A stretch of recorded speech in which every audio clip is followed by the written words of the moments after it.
I'm absolutely delighted to be here, delighted to be speaking with you all. But that being said, I don't exactly have happy words for you today. I would prefer to stand here before you and talk about some exciting new development in community mental health care services, or about a curious episode in the history of madness. But as Wilhelm Reich put it in a 1935 preface to his book, Sexual Revolution, quote, "Who would, in a burning building, calmly write aesthetic treatises on the color sense of crickets?" His point was that it made no sense to him to write about questions of science or curiosity in a period of brutal violence and mounting fascism.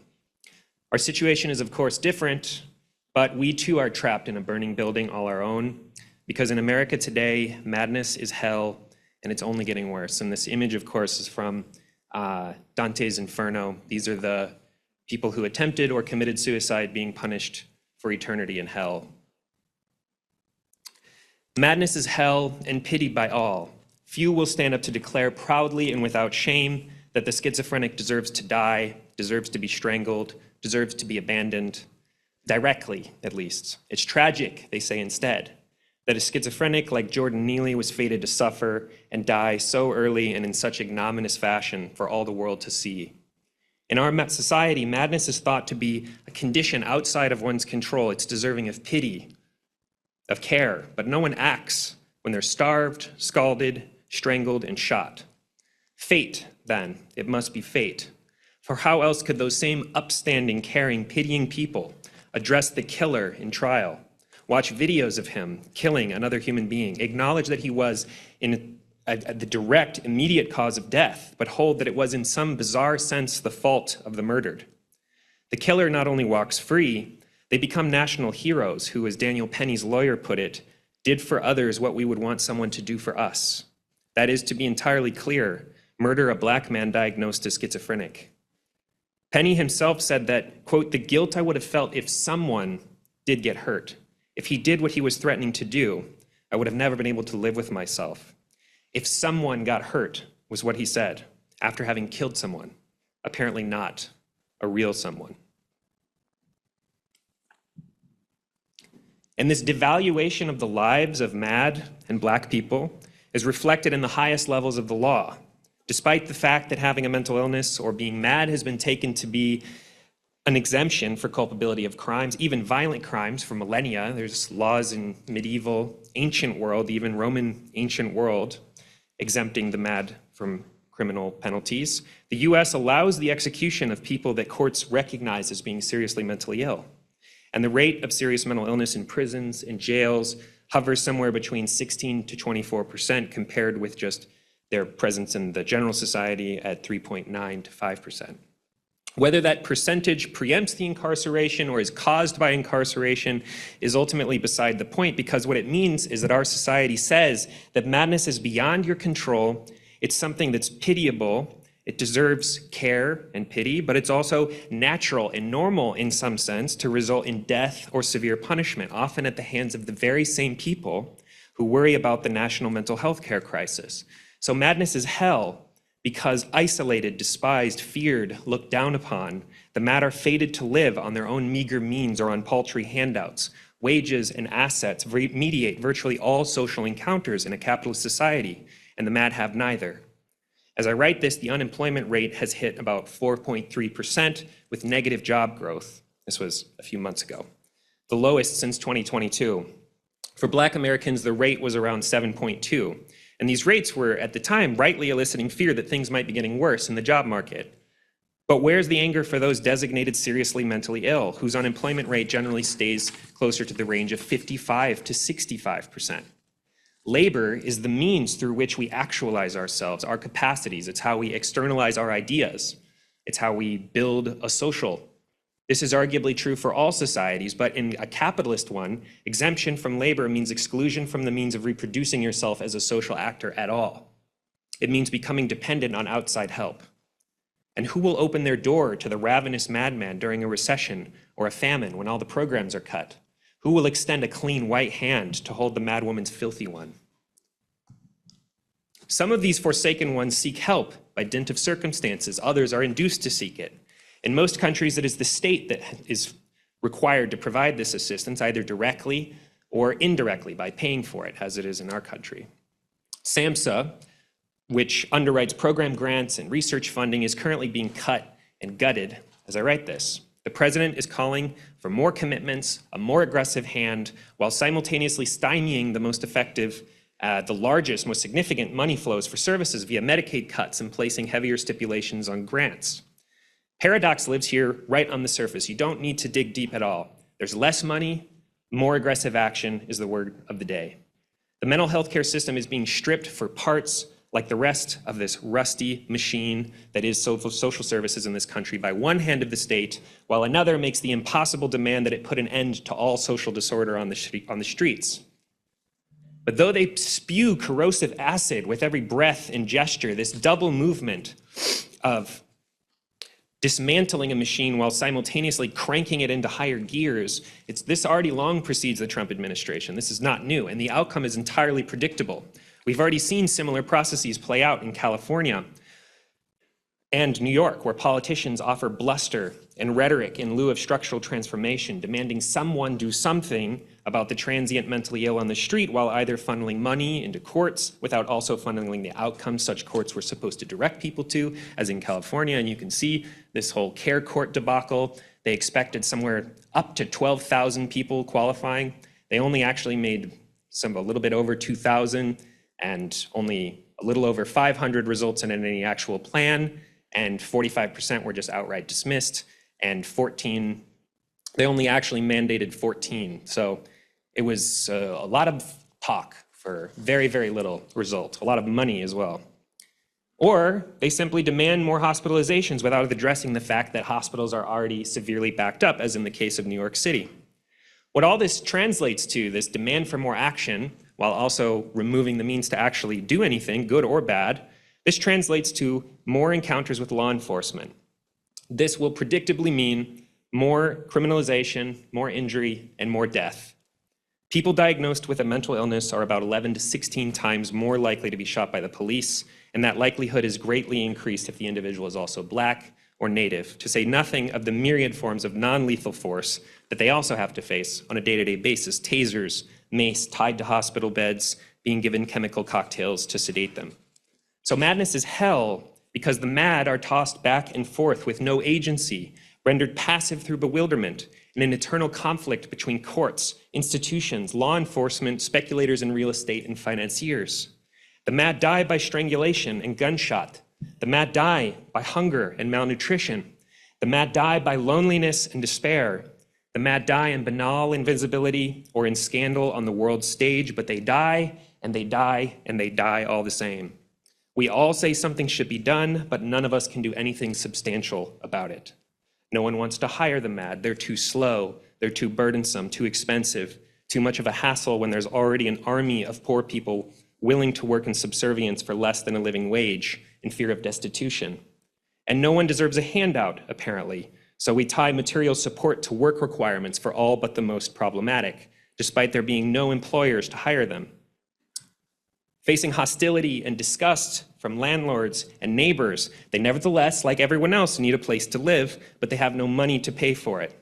They need help, but funding adequate programs for social supports and rehabilitation is expensive, so we demand they do the impossible and create vast wonders out of cheap plywood and plastic.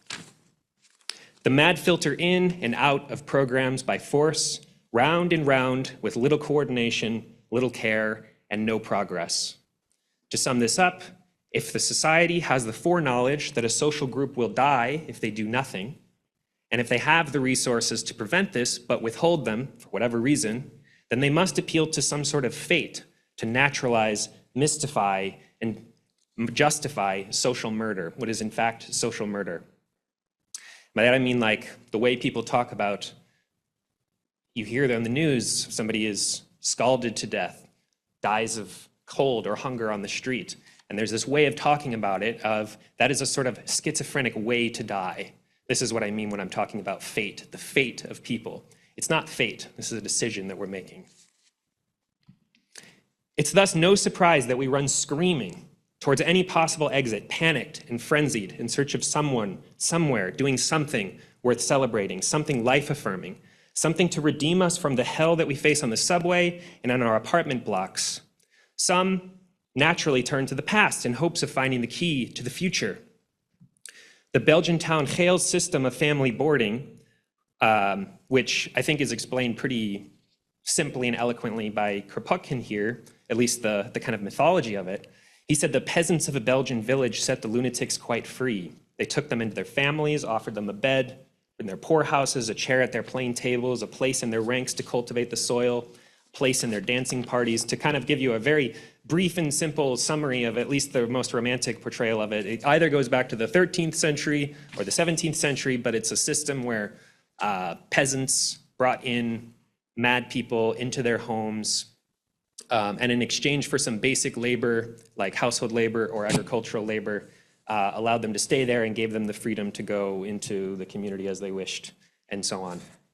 That's kind of the mythology of it, but it is true that at a certain point in the 19th century, actually the early 20th century, the population was at a ratio of about 1 to 4, mad to non-mad. So it is very impressive, regardless of how you look at it. But in addition to that, it's not just Geel. There's the Bimaristans of ancient medieval Arabic world, which suggests the possibility of a hospital that could offer soothing tranquility and music therapy in place of physical and social antagonism. Or the legacy of mad kings and saints and scholars and artists suggests that the mad weren't always cast out and abandoned by their neighbors. I think one possible idea that stands in this, one thing that drives the desire for these kinds of stories, is this idea that we could bypass historical struggle, reconnect with some lost tradition of the past, and find real human community once more. But this, I think, ultimately is an illusion. To take just the example of Geel, sorry to be the bearer of bad news, but as was laid out in a series by Corey Carl called No Saints, No Charity, the system there, on the one hand, was not quite the warm familial embrace of madness that it's often portrayed as, and two, was not born of a simple desire to care for and aid our fellow man out of some sort of inherent peasant spirit or something like that, but of political action, of direct partisan political action. As Veronique Deblon has documented and argued, unfolding such a system of wide-scale boarding for the mad was beset with partisan conflict and debate from the beginning. Its eventual form and dramatic expansion in the 19th century that I mentioned was the result of a multi-decade-long parliamentary and institutional battle between those who wanted strict medical supervision and a heavy police presence to preserve the status quo, which was more or less, we're going to be monitoring these people very closely, and if they make a false step or they present in a problematic way, we're sending them off to the more severe asylum. That was one side, and the other side who believed that liberty in itself and productive labor were the key to health, and saw this the fact that they were able to live there as a good in itself and would help even the most severe come back to health eventually. But despite romantic portrayals, it really ended up closer to the former than the latter after 1855, when the medical side succeeded in winning an infirmary, which operated as an asylum in everything but name, but even more dramatically passed through a proposal to reorganize the infrastructure of the entire town to better suit the boarding system. And when I say suit, I mean kind of police the population. Geel is in fact the exact opposite of what the propagandists portray it as. There was nothing natural about it at all. Even the layout of the town itself and the infrastructure of the whole town was consciously redesigned in the 1850s to operate as an outdoor asylum through direct political action.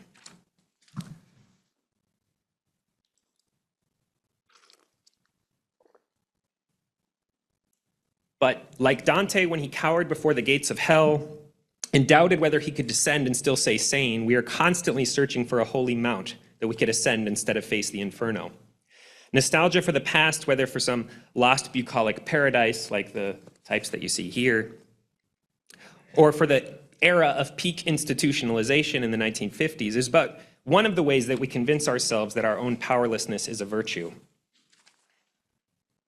Others willingly incapacitate themselves by embracing a faith in some forthcoming technical or medical breakthrough that will offer salvation. A weak version of this faith-based approach was recently put forth in Thomas Inzel, who many will know as the former director of the NIMH. His recent book, Healing Our Path from Mental Illness to Mental Health. In that book, he posits that only 10% of healing from mental health is medical, and about 90% is what he calls people, place, and purpose, the 3 Ps, rediscovering the age-old truth that there are, in fact, 2 different mental health care systems. A private one for the rich, with follow-up care, prevention, and even if you don't necessarily get that, at least in the moment of crisis, a well-rounded team of social supports, trained nurses, and whatever else you need in that moment of crisis, on the one hand, and a publicly funded one for the poor, marked by late and invasive interventions, repeated hospitalizations, a lifetime of medication dependence, isolation, and suicide on the other. Where he goes fatally wrong is failing to see how these 2 outcomes are actually bound up with one another. The rich don't just receive better services because they are rich. They are rich and therefore are able to afford better services because the poor are poor. This is kind of some basic political economy here, but I think it's important to just put this out there explicitly. Without an effective redistributive mechanism, the rich are bound to become richer and the poor poorer because the rich own property, which the poor must pay to use or to live in. Because they own labor, the price of which lags behind productivity, meaning they're being exploited year by year, better and better. Or because they own private capital in the form of credit, which the poor have to borrow with interest in order to pay for the things that they need. Like most idealists in mental health, Inzel thinks the issue is with our mindset or our ideas. So he very naturally sets out to change our ideas.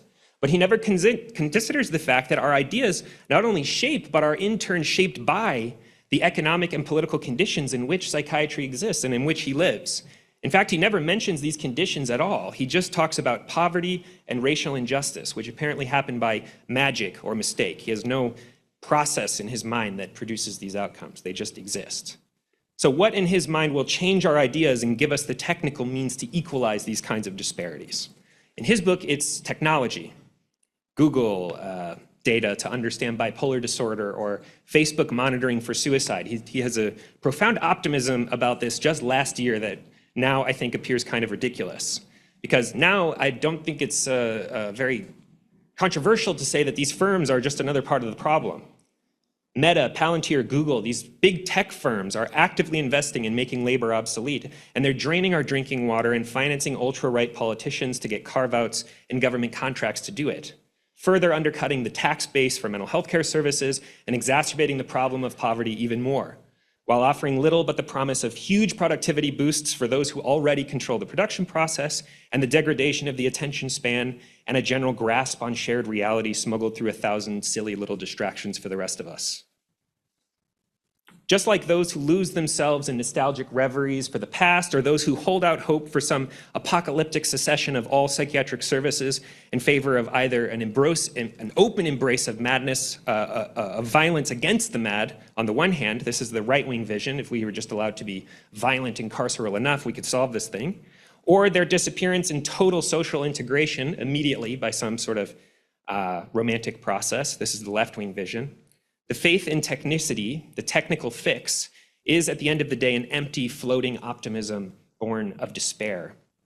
It probably sounds odd to place these liberatory abolitionist visions and ultra-punitive rhetoric alongside those who hope for a miracle drug under the shared umbrella of optimism, but what they share, what I'm trying to get at, is a belief in simple solutions with no concrete plan or strategy for implementation, no working map of actually existing material relationships, and no desire to work with those in strategic positions within these relations where the addition or subtraction of some generally idealistic element that remains forever out of reach, because you can't actually hold those things, will automatically result in better outcomes for the mad or for surrounding society.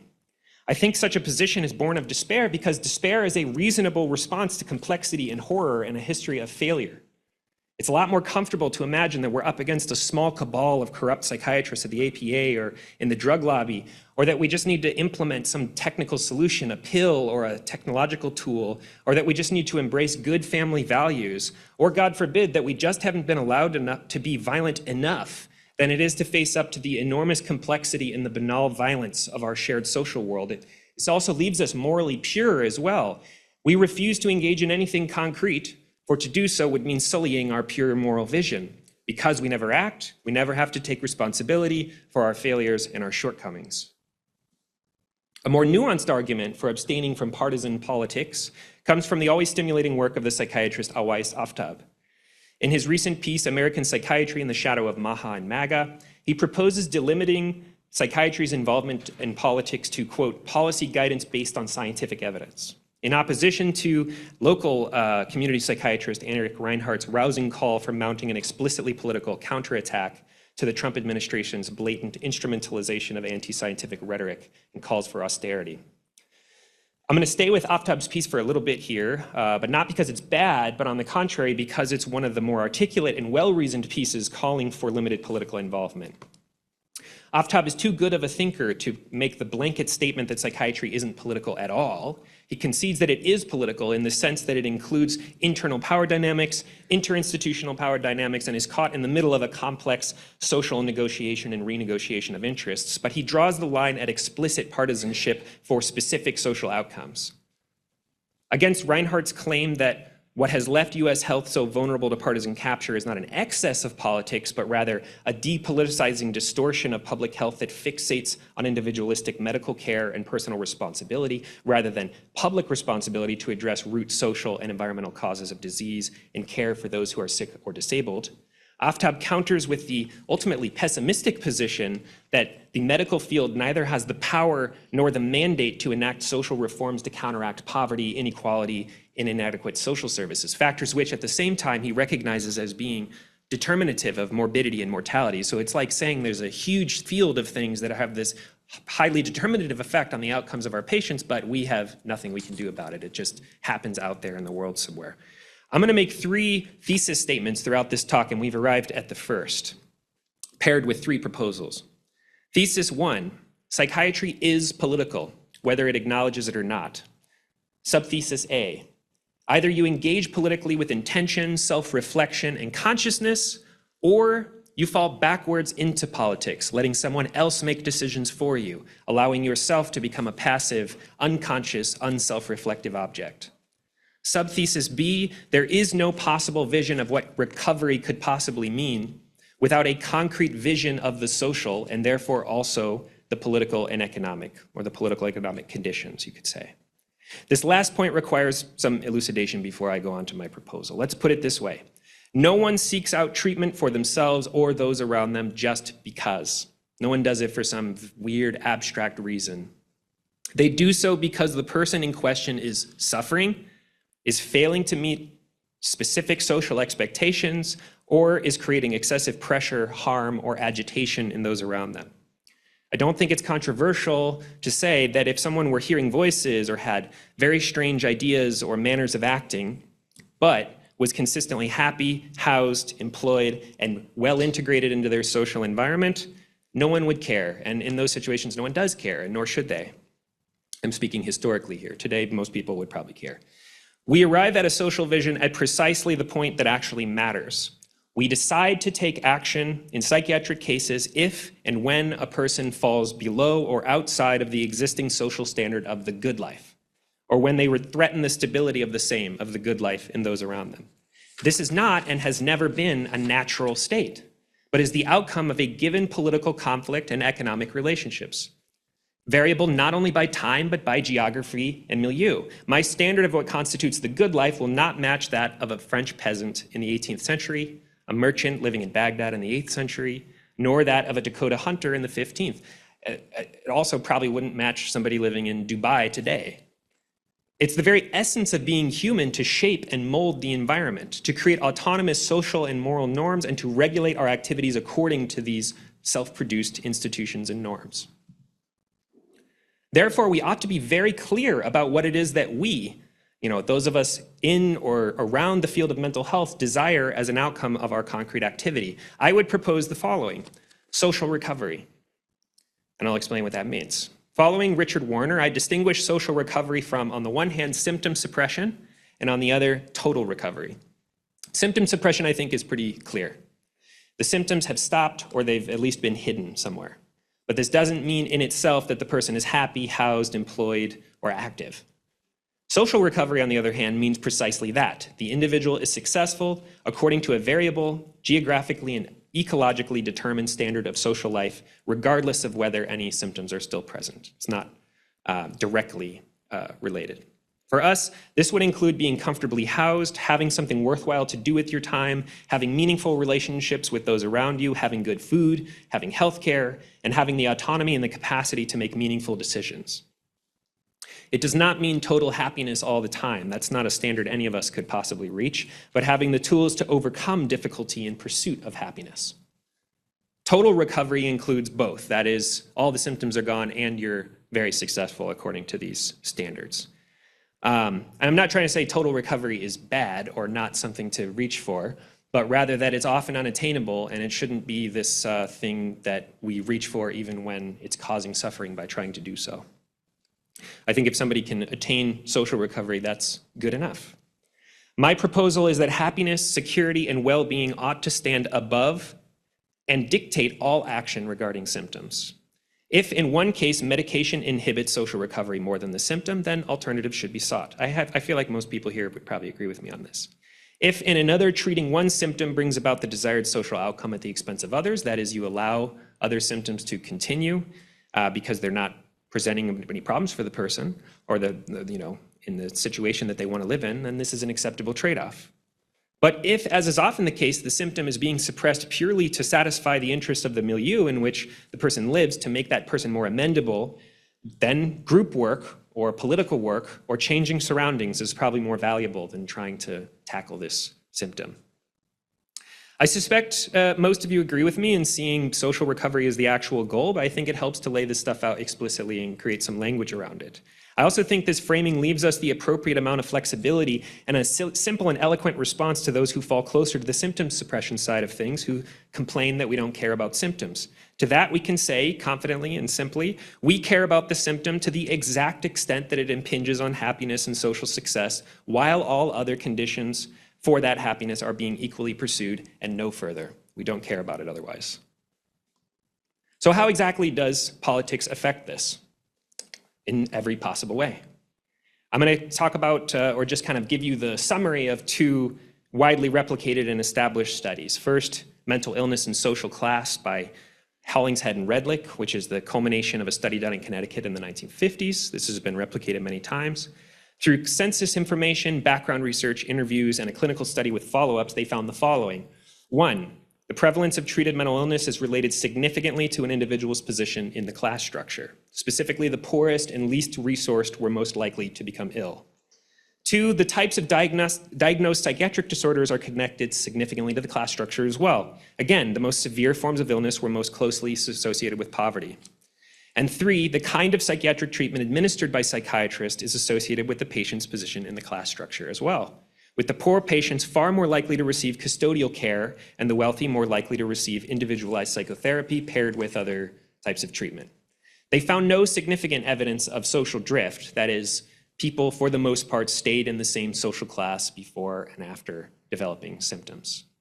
The second study I'm going to talk about is Harvey Brenner's Mental Illness and the Economy from the 1970s, which showed a statistically significant correlation between economic downturn, recession, and admissions into state hospitals. That is, as the recession hit and the economy went down, admissions into psychiatric hospitals, at least for specific populations, went way up.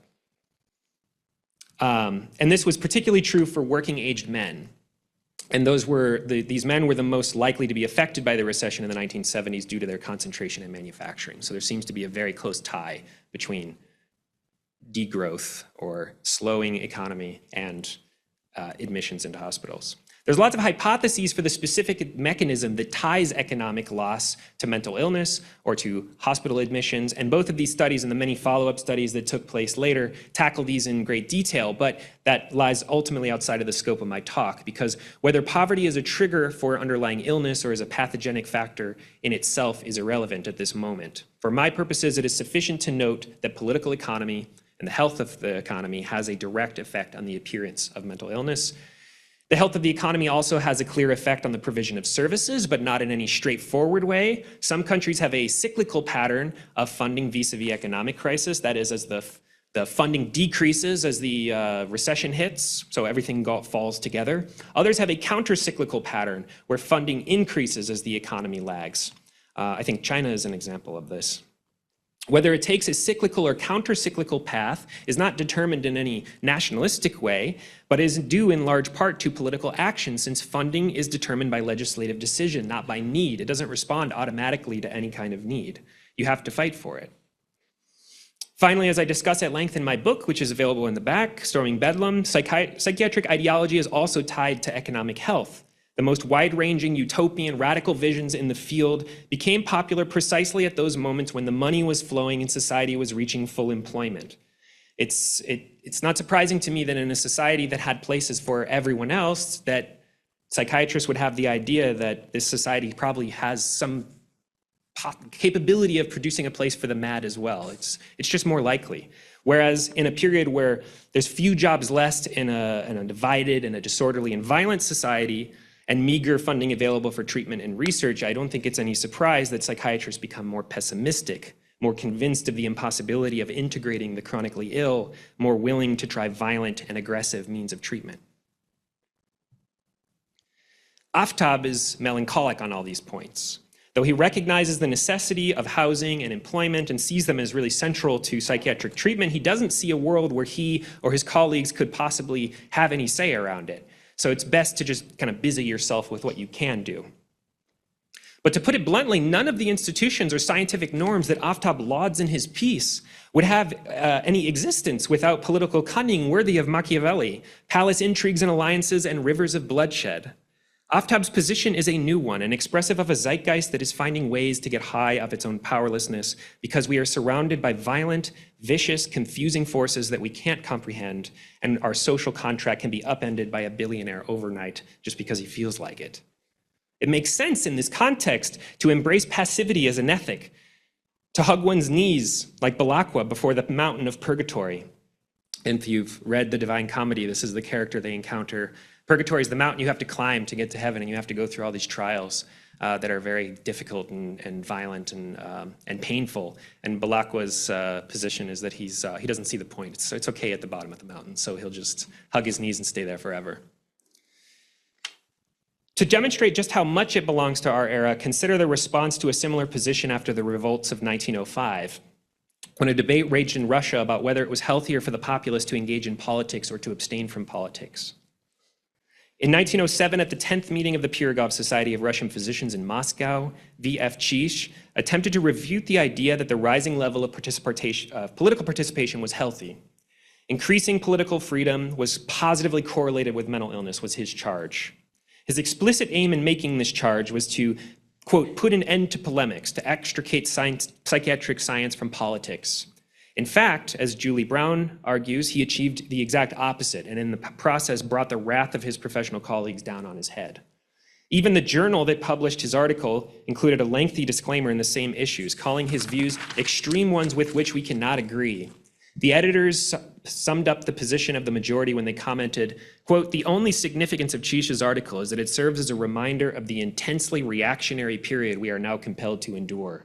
To see children gunned down on the street, to watch one's own colleagues get attacked, and I would add today, to watch ICE raid people's communities, smash their windows, and nab them off the street, and do nothing except perhaps make a statement was, at least for them, a cold, extreme, and reactionary political attitude. But even if one limits oneself to just policy guidance and scientific expertise, these too are inseparable from a political process. There would be no funding for research, institutions, nor treatment without explicit political, partisan action. But for those who caution limited involvement, this apparently will always be someone else's task.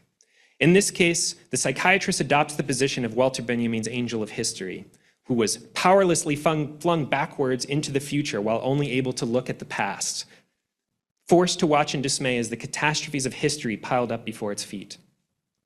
The founders of psychiatry and most of their successors from about the period of the French Revolution to 1970, even in the reactionary US, would not disagree with the Aftab's proposal to abstain from politics, but that's because they wouldn't have even been able to conceive of the idea that political intervention is a separate issue from psychiatric treatment. To bring this all together into thesis 2, psychiatrists have never, ever, not once, attained financing nor the social mandate to treat without aligning themselves with social actors with the political agency to give them that mandate, and the capital to allow them to act. This is a pretty simple claim. Psychiatry has no mandate to treat, has no regulatory apparatus, has no capacity to commit, has little to no funding for treatment, training, research, and the construction of facilities without the legislature, the courts, or the sovereign. Sovereign powers would not incur debts to invest large quantities of money and agree to underwrite maintenance costs generally at a loss if there wasn't something in it for them. So we should be curious about what this is. Why? As late as the 18th century, the idea that psychiatry was to have authority over mad wards and funding to treat them was not at all a decided matter. Far more of the mad were held in workhouses, and the average person, especially outside the cities, likely had never heard of psychiatry.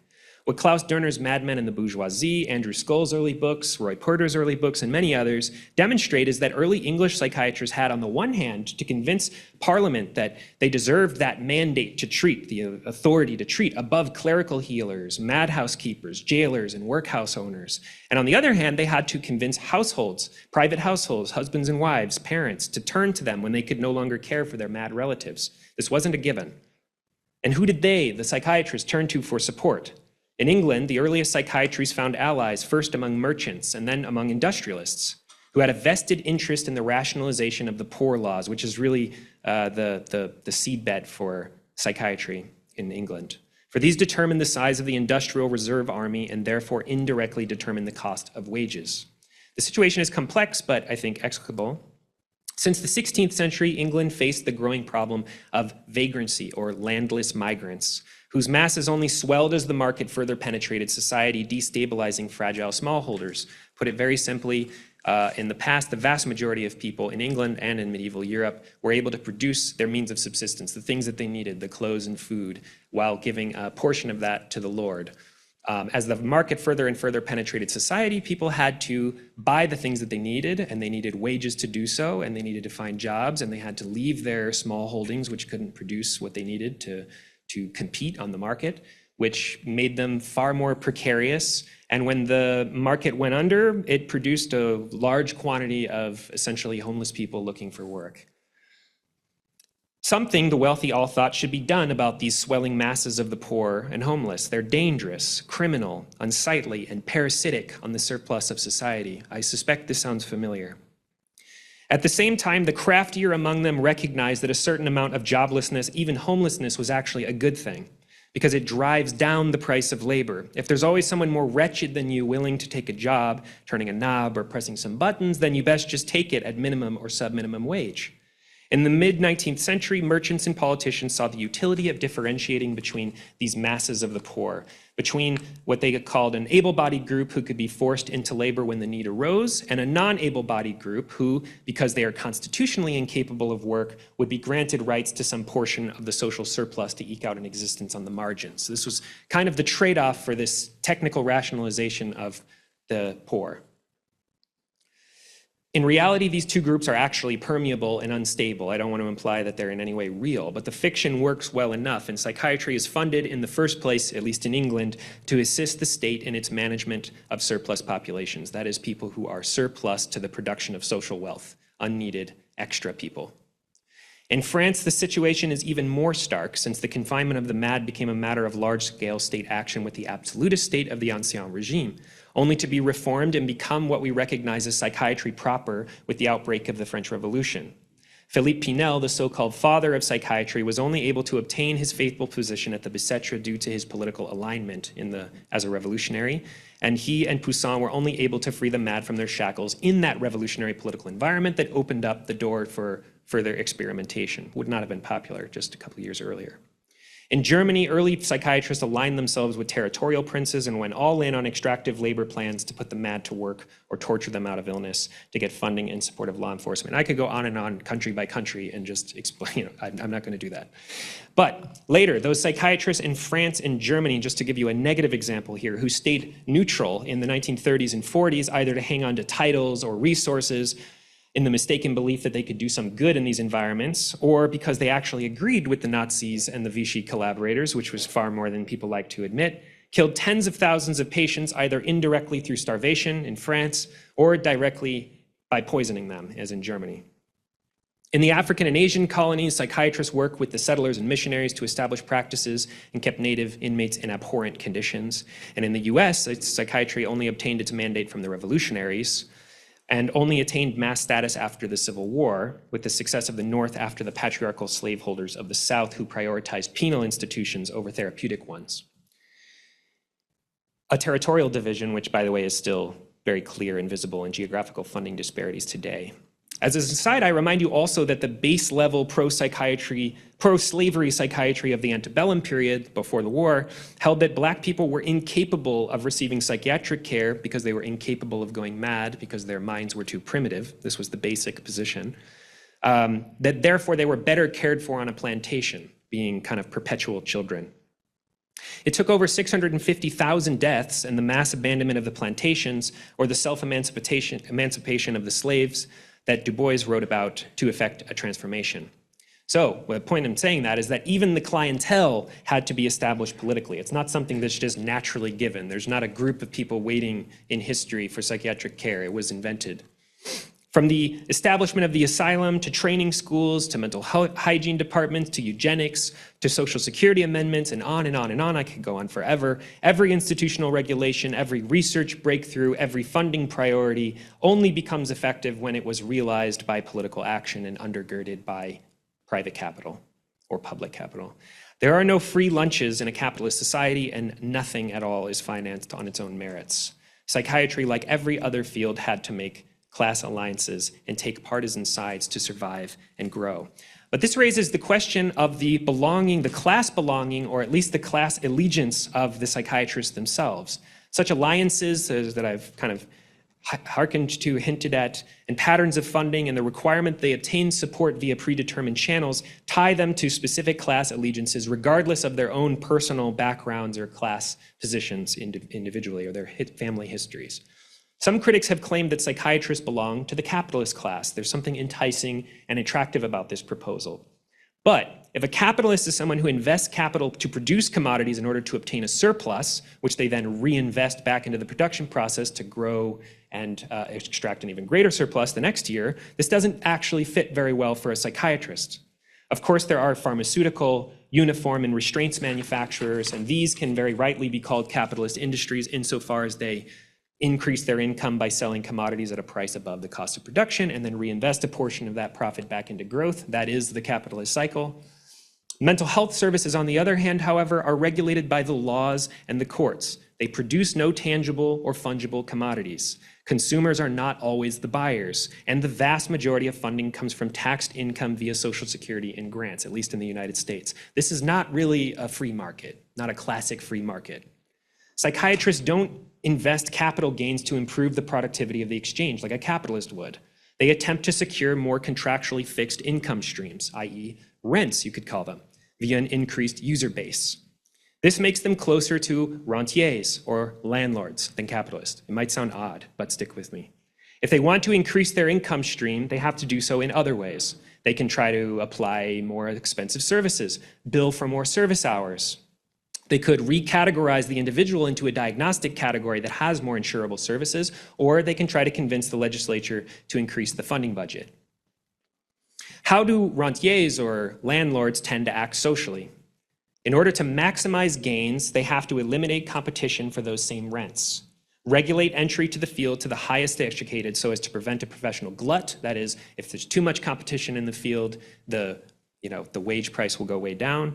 Monopolize as much property as possible and convince lawmakers of their vital importance so as to get institutional holdings and public positions. They tend to be conservative in the literal sense. They have a class interest in maintaining their positions, their fundings, and their service relations. Unlike capitalists, they don't really benefit from upending the production process to create new efficiencies. Once they've secured the income, the main thing is to hold on to it jealously.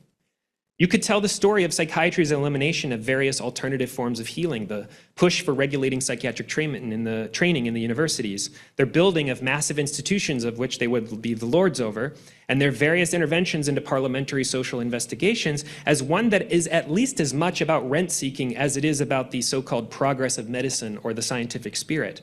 In reality, these two things are actually inseparable, as ugly as that might sound, because without a financial and political basis, the scientific spirit, as they call it, would go the way of the engineering spirit embodied in the Roman steam engine or in Da Vinci's flying machines. And, they had some incredible machines in the Roman period, and they didn't go anywhere because there was no productive basis for it. This does not mean that psychiatrists act purely out of class interests. I think they have a genuine desire to help their patients, however tarnished this may become in some specific individuals after years of compromise. It's by locating and opening up this contradiction between the desire to help and to care and to treat and the rotten conditions that actually exist because of political economic conditions, that we can create space to move. This is kind of a classic dialectical position. This is where I like to live intellectually. With this in mind, my second proposal is this. Social recovery is best supported when the political strategy pivots around labor and patients. It places them in the center. This can either be by an alliance between psychiatrists with labor and patients over the capitalists and bureaucrats who fund the process, or by undermining those same psychiatrists if they refuse such an alliance. I'm going to use a couple studies to kind of demonstrate what I'm talking about. In the 1950s and 60s, 2 sociological studies were done in large state hospitals, the identity of which was hidden for privacy purposes. One by Elaine and John Cumming, published in 1956, and one by Thomas Scheff in 61. Each group wanted to understand how decisions were made in mental health care services, especially in large-scale settings like a hospital, either routinely or when major reforms were being implemented. Each group found exactly the same thing. Nothing happens without labor. It's obvious, but it's mystified every day. Of all the professions that are part of the average core mental health care team, the psychiatrist is among those who spend the least amount of time with patients. There are exceptions, of course, but on the whole, they don't regularly assist with daily tasks. They don't help patients fill out Medicaid and Section 8 paperwork. They don't usually physically produce or fill prescriptions. They don't drive anyone in their personal vehicles, and they don't offer any direct social programming. I know some people in the room may be shaking their heads, wait, I do that, but there's exceptions. But nor do they do any of the ugly things either. They don't monitor the wards, they don't ensure medication compliance, they don't apply restraints directly, and they don't forcibly inject anyone with anything, at least not usually. They rely on others to do all the things that comprise the vast majority of psychiatric care as it's actually experienced by the patient. At the same time, they are paid the most and invested with the most authority. So we have to make a distinction between power on the one side and authority on the other. Power is the capacity to do, to make things happen, to ensure outcomes. Authority is simply being in a position to give other people orders. Psychiatrists have a great deal of authority, but very little power. What Scheff and Cummings found is that when labor decides not to follow an order, they have many means at their disposal to ignore it. They could just disobey. They can withhold information. They can lie. They can manipulate patients. They can manipulate coworkers. They can feign ignorance. Many of these methods have a negative effect on the environment and the patients that are in it. So why would they do it? Usually because they are underpaid, overworked, and have little protection in an often uncomfortable and difficult job that psychiatrists don't really understand very well. All institutional outcomes hinge in the final account on the lower staff. That is, on nurses, attendants, janitors, maintenance workers, cafeteria workers, and more. All community-based services likewise rely on an army of low-waged workers to track data, do menial daily work, meet with clients before or after the daily encounter with the professional, and do all the things I mentioned above. The everyday refusal of labor, the slowdowns, the manipulations, the sick-outs, and the plain lies that happen simply to survive often have these really negative effects, but likewise, no positive reform, no positive transformation, no revolution in psychiatric care is going to happen without labor. One psychiatrist noted in 1883 Russia that within the asylum, the attendant is czar. Failure to recognize this due to egotistical conceptions of the field has and will continue to result in widespread dysfunction and confusion. I'm going to give you some examples of when, on the other side, this was actually grasped and self-consciously used in a political movement, this kind of understanding. First, in Brazil, while psychiatrists at the hospital of Barbacena oversaw the deaths of at least 60,000 patients in 70 years, it's probably far more than that, by starvation, torture, murder, and disease. And just to give you a basic concept of the kinds of conditions people were living under, in this main courtyard area, you can see in the picture there, there was a stream that would run through. The stream was used for cleaning clothes, bathrooming, and it was the main source of drinking water. So that was the kind of conditions that people had there. In response to that, a militant movement of tens of thousands of mental health care workers and patients called the Movimento Antimanicomial used strikes, demonstrations, occupations, and exposés to effectively bring the reign of terror to an end, and created in the process, at least in a quantitative sense, the most widespread progressive psychiatric reform on the planet to date. It started in '78 when a group of 3 mental health workers under the National Division of Mental Health, which in Portuguese is DINSAM, the organization which is responsible for creating mental health care policy and also ran 4 federal asylums in Rio de Janeiro.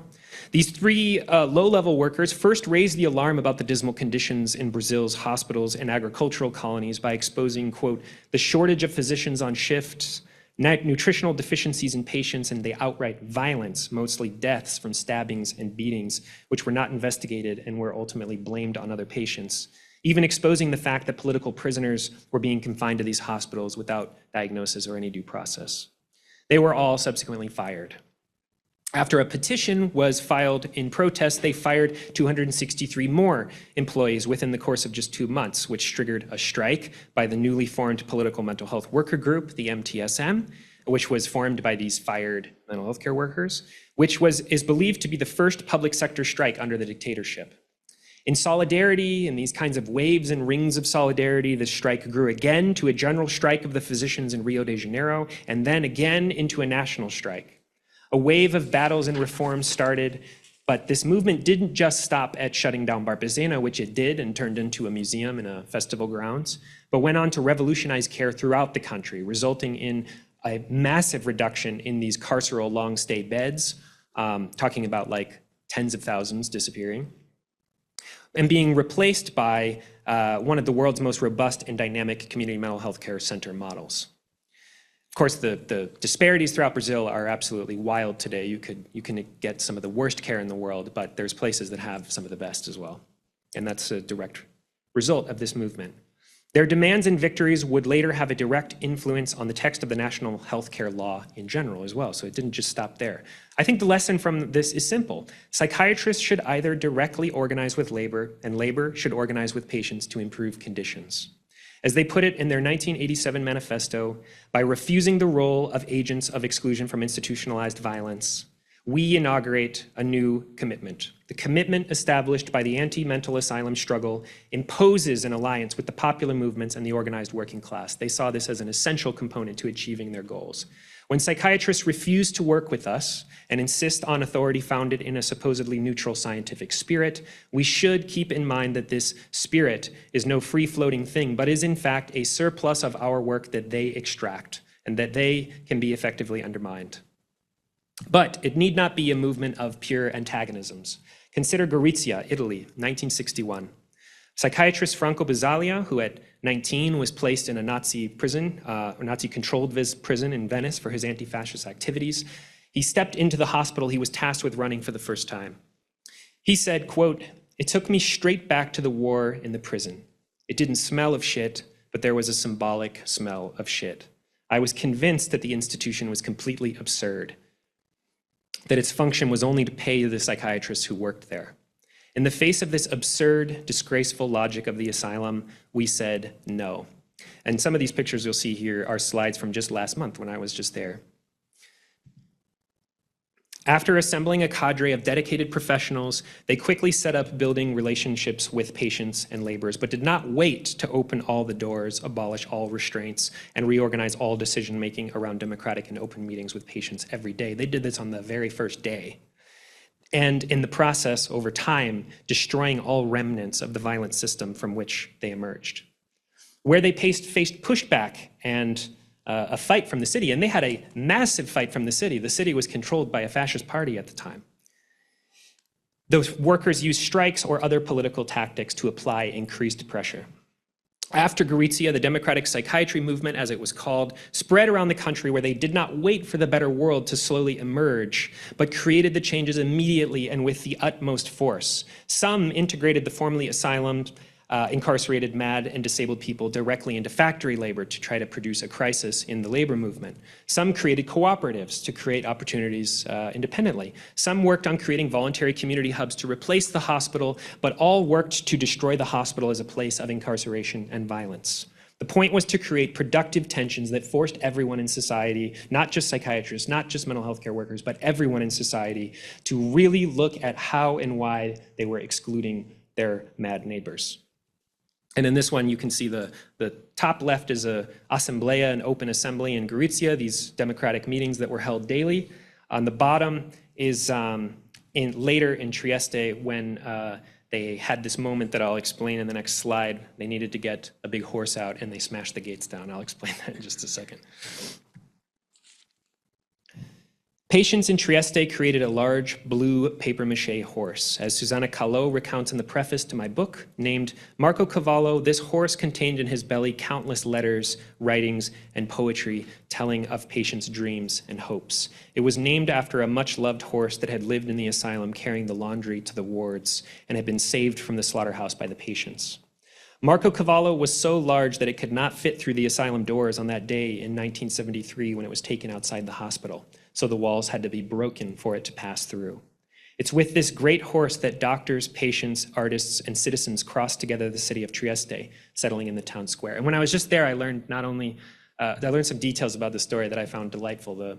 For one, they invited the media there to come see this horse pass through, and they knew it wasn't going to fit. I mean, they'd been building it for like months, but they were like, oh no, it's not going to fit. I guess we have to smash these gates and walls down. So they handed benches and hammers to people and just started smashing the walls. But it's this symbolic moment to say we're not staying here anymore. We're permeable. We're in the city.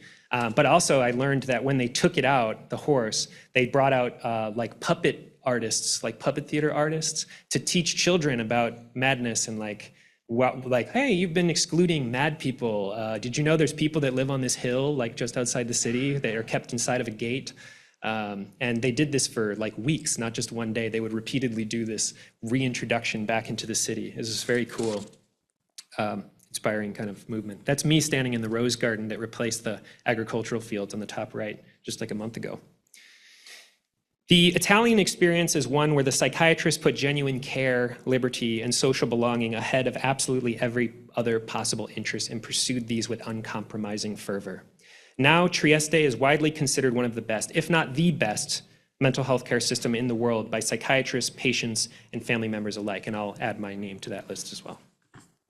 To summarize, the most dramatic improvements in the history of psychiatry, the most radical transformations have taken place when labor took the leading role.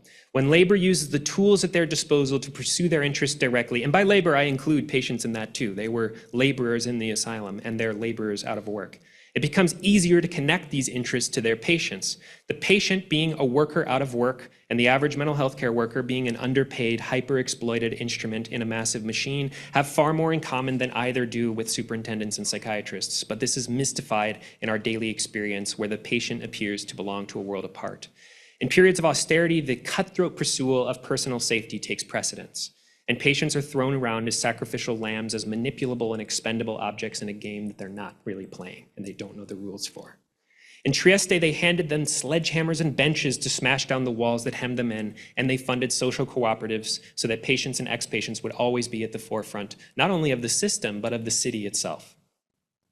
I'm going to end my talk with a story about the Martinican psychiatrist Frantz Fanon. In 1956, Fanon resigned from his post as medical director at the Blida-Joinville Psychiatric Hospital in colonized Algeria in a letter to the resident minister, Robert Lacoste. The immediate impetus for resigning was the decision to repress the workers who responded in the National Liberation Front's call for a mass strike on July 5th. But the decision had grown increasingly inevitable over 3 years of experiencing the limits of his practice firsthand. The contradiction is quite simple. Dr. Fanon wanted to help his patients successfully reintegrate into their communities as happy and healthy individuals, or at least set them on a viable pathway towards that end. But they and all of colonized Algerians were met at every turn by a social structure bent on destroying them. Even though he, quote, put myself wholly at the service of this country and the people who inhabit it, sparing neither my efforts nor my enthusiasm, it was all for naught. For what are a man's enthusiasm and care if daily reality is woven with lies? acts of cowardice and scorn for mankind. What are intentions if their embodiment is made impossible by an indigence of heart, sterility of spirit, and hatred for this country's natives? Madness is but one of the ways that humans have of losing their freedom, and I can say that placed at this juncture, I have measured with terror the extent of the alienation of this country's inhabitants. Psychiatry for Fanon is the medical technique that sets out to enable individuals to no longer be foreign to their environment. In other words, it is the profession or set of practices that disalienates the alienated. But in Algeria, he faced a racist colonial psychiatry that saw his patients as, at best, and this is in the literature, equivalent to a lobotomized European that did nothing but dress up colonial divisions in biological costumes. To realize the true end of psychiatry, disalienation, as Fanon put it, in such a context, paradoxically meant leaving an influential position and engaging in more direct political action outside of the hospital. Though he never completely ceased practicing traditional psychiatry, Fanon came to the melancholic realization that there comes a time when tenacity becomes morbid perseveration. Hope is then no longer the open door onto the future, but the illogical maintenance of a subjective attitude in a systematic break with reality. And so, in a titanic act of courage and clarity of vision, he left. The colonial state demanded some form of psychiatry to tend to the wounds that it itself inflicted and continued to inflict, opting for an institutional form that only reified wounds as constitutional features of the native inhabitants, thus healing no one, serving instead as an additional bulwark to the effective practice of psychiatry, a situation which ultimately forces the psychiatrist to practice effective psychiatry by repudiating it. Such a sentence is only as tortured as the field that it describes. Today, the psychiatrist finds herself in a similar predicament. If she genuinely wants to disalienate the mad, she must figure out how to do so while working within a system whose directives seem more often than not directly opposed to this goal and whose basic functioning lie, at least at this moment, completely outside of her control. There is nothing organic or natural about consigning a significant portion of society deemed incapable of laboring under current conditions to chronic unemployment, idleness, poverty, isolation, and death. That a diagnosis of schizophrenia means one could be scalded to death in showers, or left to starve in jail cells under constant observation, or choked to death in public without consequence is not natural or not necessary, and you should never let someone convince you that it is. In this respect, as Russell Jacoby wrote, psychiatric care is not unlike treating an automobile accident. He said, "The battered driver is to be cured so as to return to the expressways, this time to die. Psychic transfusions are to be given to the schizophrenic so he or she can be released into the madhouse called society." I say this part only a little bit cheekily and partly in jest, but if the biopsychiatrists are so convinced that social drift is the real process at play, that is, that the reason people with serious mental illness live abject lives is because their symptoms lead them to fail and they would do so in any other possible society, they have more reason than most to become revolutionaries, anarchists, communists, socialists, at least social democrats. The best experimental conditions to test that hypothesis would be if we had free and easily available healthcare, housing, and eliminated completely and forever the threat of hunger. To resign oneself to a narrow clinical understanding and field of action is itself a political action, for it forms the necessary condition for the naturalization of the removal and contained management of psychic casualties while mitigating a slowed but currently inevitable social death spiral. My final thesis and proposal are as follows. America's psychiatric failures and low quality are due in part to insufficient politicization, and as Benjamin termed it, the aestheticization of politics. We are mired in the minutiae. Therefore, since much of what needs to be done lies outside of the ambit of psychiatry proper, we should directly involve ourselves in non-psychiatric fields and fight for non-psychiatric outcomes and effects. What does this mean? First, break down the psychiatric power struggle by site of struggle and tabulate the actors involved, map it. Think strategically about how to intervene most effectively. Pass right by the beautiful souls for whom nothing in reality is good enough for the purity of their dreams. There's nothing behind the facade of noise. Pay attention instead to the worker bees who quietly keep everything running and talk directly to them instead. Spend as much time thinking about the points of stress that put the mad into the positions they're in as the actual treatment itself. Where can we intervene? Housing, family life, home life, social ties, food acquisition. These are what actually matter in people's lives in the final account. Where can we strengthen ties and create a more robust and elastic form of belonging that would not break under the appearance of distress, difference, or stress? Where Why are the community mental health centers in Trieste as successful and pleasant as they are? Because they are outfitted with cafeterias, meeting rooms, cinemas, dance halls, simple stuff. They're designed with the exact opposite logic of the asylum. They're meant to be places that are so nice that anyone would prefer to spend time there than at home alone. I would wish I was there right now. It was a lovely time. Best food I've ever had. How do we create social forms that can accommodate difference and temper the fear that madness is a threat to our survival as wage workers? We are all more ready and willing to work with difference if our needs are taken care of and if we feel love and trust for those around us. It could be that it's impossible to effectively integrate the mad in these conditions without causing a crisis or threatening the continued existence of capitalism itself. Fine. To quote Richard Warner, our society is inherently unequal, and to provide such a quality of life for the person with schizophrenia is difficult because such a large portion of our society, of the population, including armies of the unemployed, homeless, and incarcerated people, would be left in worse circumstances. To render schizophrenia benign, we may, in essence, have to restructure our provisions for all of the poor. This is a big task, but I think this is our goal, and we cannot lose sight of it. There is no technical fix for a structural fault. Fixing a new sail to a burning ship only supplies the flames with more materials to burn. Surrounded by resignation, compromise, despair, and confusion, it feels like it's impossible to just hold on to what little we have. It is precisely now that we need to offer a positive vision of fullness, connection, community, clarity, and inner strength to counter the nihilistic misanthropy of the asocial and the alienated and the base hatred of the right. Such vision only becomes possible with strategic action and organization. If it is madness to believe that we will win against this onslaught of hatred, lies, and violence, if it is madness to place my trust in my neighbor and my coworker rather than fear them, if it is madness to think that a better world is possible, then I choose madness, and I choose it any day. Never lose hope, never waver on your principles, and never falter in the face of injustice. Thank you.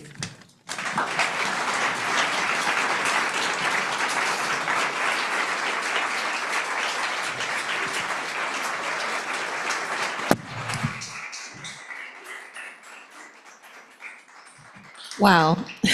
Just wow. Thank you so much for that incredible talk, Sasha. Yes, I choose madness. I choose madness too. So we're going to take questions from the audience now, both online and virtually. So I think we can start with an in-person question.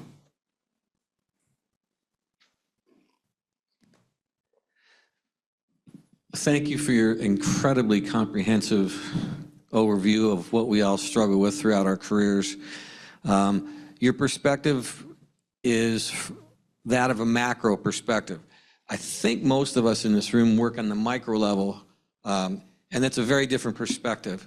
I'm a person that spent over 31 years helping people achieve total recovery by ignoring these things and just shutting the door and doing good work.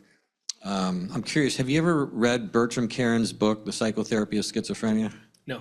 I encourage you to do that. I think it'll help you bridge the gap between what you know so intimately and what most of us here aspire to. I think I'll stop there. Thank you. Comments about that, though? About the micro? Yeah, you said you're gonna stop. I mean, just to say that yeah, this is kind of a big overview, but any macro perspective only exists in the details, right? Like this is meant to evoke correspondences and ideas, but I imagine many people, while they were hearing it, were thinking of the specific place that they work. And that last bit that I was getting at about mapping social relations is maybe my most direct attempt to try to give you an idea of what I'm proposing, is that we think very concretely and materially about the actual relationships that exist in our workplaces or in the places where we encounter, mental illness or madness or whatever, and think about how these can be restructured at the material level. So precisely at the micro level. But I think, macro, micro, I'm a dialectical thinker. I don't think these are like different. They're in relationship with one another. And whether or not you're thinking about one or the other, it's there. And at least for me, and I think maybe at least for some other people, it's helpful to keep them in relationship with one another. Okay, we're going to take a question from the virtual audience. This is from Chris. As a community health worker, yourself, how do you manage potential conflicts with people at work who may not share or understand your views about psychiatry? Have you been able to advocate for psychiatric reform at your day job? Yeah, I mean, I think I'm really lucky. I work with a small team, and I love my team. I encourage them to watch this, so I have to say nice things.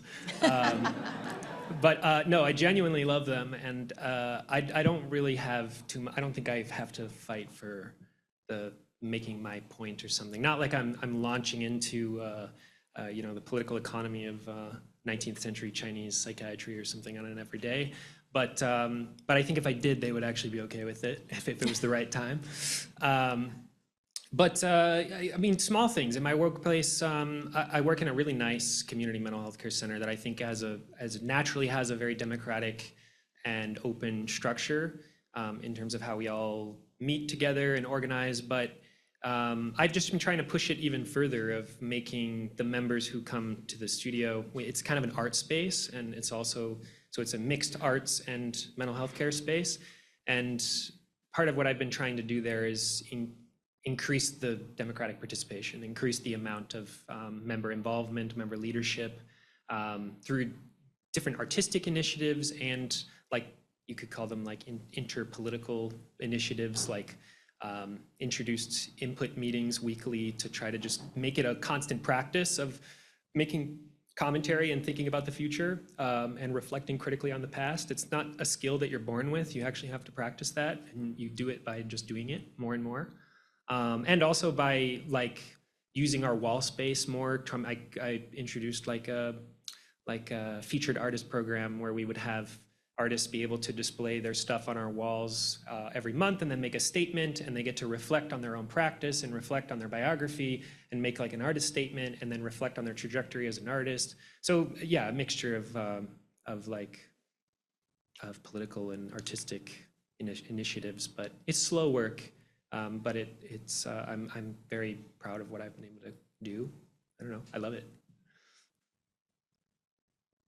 Thank you. Hey, that was so great, thanks. We're often working in this field focused on vocation and people finding work, and like you mentioned, that's what defines us in this day and age, for better or worse, probably for worse. But I thought it was interesting, you were presenting kind of the flip side of that with the history of capitalism and how it was anyone that didn't want to work or couldn't work was labeled mad.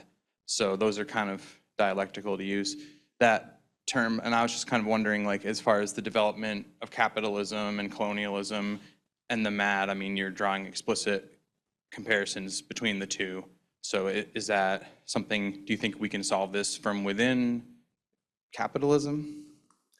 The best cases I've seen, I think Italy is probably the best case I've seen.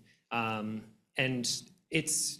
it faces periodic crises that are related to the broader social structure, the capitalist social structure. So I think that what they've been able to accomplish is phenomenal. I wasn't able to go into too much detail, but they have this social cooperative model there where at least 30% of the people involved in these various work teams have to be former or current users of services, but in reality, it seemed to me, being there, that it was actually much higher, and that there's this very deep permeability between these identities. They don't seem to have such a strong idea about like, I'm a peer with lived experience versus I'm this or that. Everybody just kind of like lives in this melty, like collective zone where the thing that people connect with each other about is the activity that they're engaged in, rather than like the identity that they're coming from. And that comes from the collective work that they're doing in common. It comes from their concrete activity. So their identity comes from the stuff that they do, rather than like the position that they're standing in or something like that. That's something that's built from years of struggle. But I think it's really impressive. And I think that's something you can do even in a market society. I think it will be constantly under threat and stress.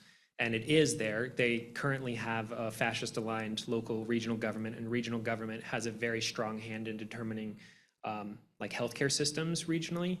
So they're doing their best to destroy what they've built there.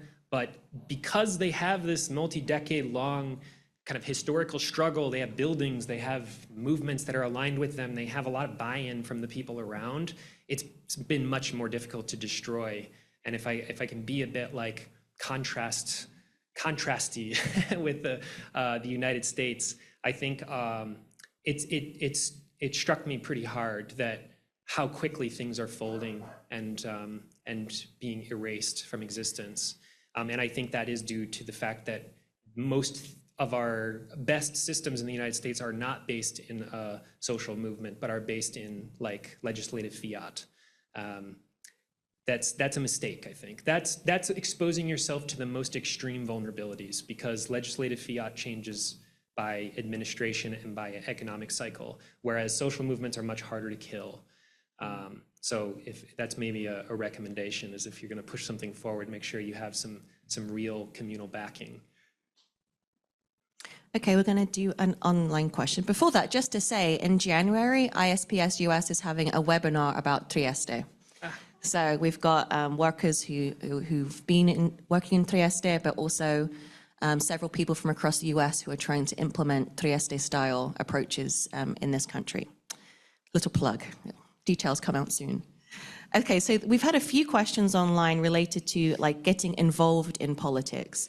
So do you have a feeling about how we as mental health workers or advocates, how we can become more effectively involved within politics to help create this change? I'll say I think maybe the wrong approach would be like going on Google and searching like cool politics near me. I think you're going to find some stuff that you're going to waste your time or you're going to be disappointed. There's no secret to doing political work. You're already doing it. I think that's kind of one of the points I was trying to make in the talk. It's really about thinking critically, self-reflecting, self-consciously about where you already are, what you already do, your own activity, and thinking about how you can combine with others in the place that you're already at, with the skills that you already have, the relationships you've already built, and thinking about where you can strengthen or transform the work that you do. There's no secret to it. You just have to start. You just have to start doing that mapping, and you have to start having conversations with people. Talk with your coworkers. Ask them, do you like this place? Is this good? Are we doing good stuff? Or is this bad? Are we the baddies? And if your answer is yes, then do something about it. Change your situation, change your conditions. It's possible. You just need to find your friends and your comrades, and you need to have some good ideas and some passion, and with those combinations you can really accomplish a lot. Hello, my name is Michaela, and I'm quite nervous. I'm very sweaty and I'm shaky.